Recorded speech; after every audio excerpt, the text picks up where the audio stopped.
Bonjour à tous et bienvenue dans Contact.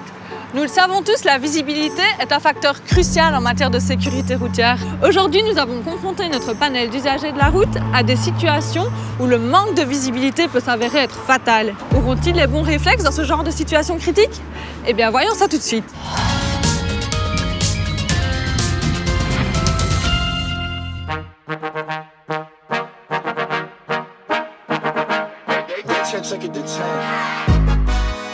Comment adapter sa conduite en cas de fort brouillard? Wow.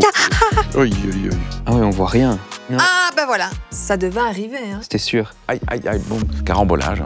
Donc, t'es dans le brouillard, mais il n'y a pas de feu de brouillard. On va sacrément vite. C'est à l'arrêt, on freine juste à temps, mais on s'est un peu fait emboutir par la droite, je pense. Ça pète de tous les côtés. Ça. Oh là là. Allez, quand il y a du brouillard comme ça, tu roules pas vite, quoi. Tu mets les feux anti-brouillard, le crash arrière, mais malgré ça, t'as toujours des gens qui te dépassent. Le brouillard, il tombe pas d'un coup sec. Hein, donc, si on roule pas trop vite, on voit à travers le brouillard, mais pas sans l'air. Comme toi, j'allume tout ce qui est feu anti-brouillard et j'essaye de ralentir aussi pour éviter ce genre de situation.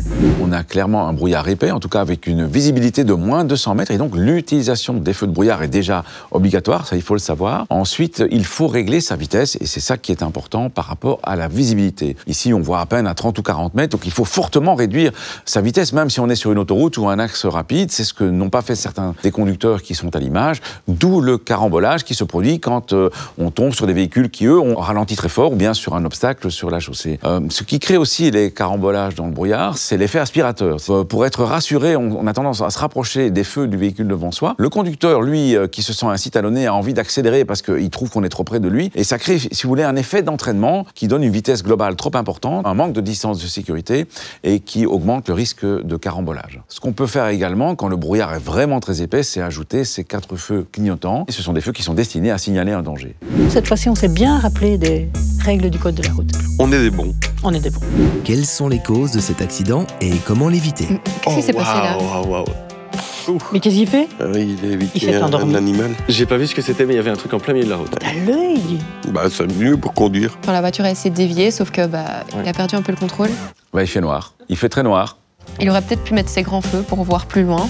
On est sur une route dans l'obscurité, sans éclairage. Et la voiture va dévier légèrement parce qu'on essaye d'éviter un animal. Mais moi, ce que j'aurais fait, c'est essayer de me décaler un peu, mais pas de revenir directement. C'est pour ça que je pense qu'il perd le contrôle de la voiture. Et tu as déjà dû éviter un animal sur la route? Non, jamais. Et toi? Oui, un sanglier. Honnêtement, je me demande quel est le réflexe à adopter dans ce cas-là. Je sais pas ce qui est le plus safe. Le problème ici, bon, c'est un animal, mais nous, en ville, on est surtout confrontés avec des trottinettes. Une autre sorte d'animal? Cet accident a peut-être plusieurs causes. Il y a certainement une vitesse inadaptée par rapport à la visibilité, mais ce problème aurait pu être résolu en utilisant les feux de route. La personne est sur ses feux de croisement, alors qu'il n'y a pas vraiment de raison, il n'y a pas de véhicules qui viennent d'en face, il n'y a pas d'éclairage, donc il faut vraiment utiliser ces feux de route dans cette situation. Ça permet de voir plus loin. Le problème de la vitesse se pose moins. Peut-être aussi que les mains n'étaient pas bien positionnées sur le volant, et donc ça devient alors plus difficile d'éviter un obstacle. Éviter un obstacle, c'est quelque chose qu'on apprend dans les centres de maîtrise automobile, et on apprend notamment à doser le coup de volant. Si on donne des coups de volant trop violents dans un sens et puis dans l'autre, c'est comme ça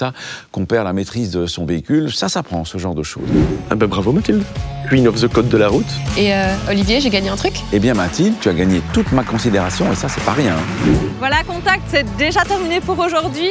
S'il y a une chose à retenir de cet épisode, c'est qu'une bonne visibilité, ça sauve des vies. Si vous avez une situation dangereuse à nous partager, vous pouvez le faire en scannant le QR code qui s'affiche juste au bas de votre écran. Quant à moi, je vous dis à la semaine prochaine et d'ici là, bonne route!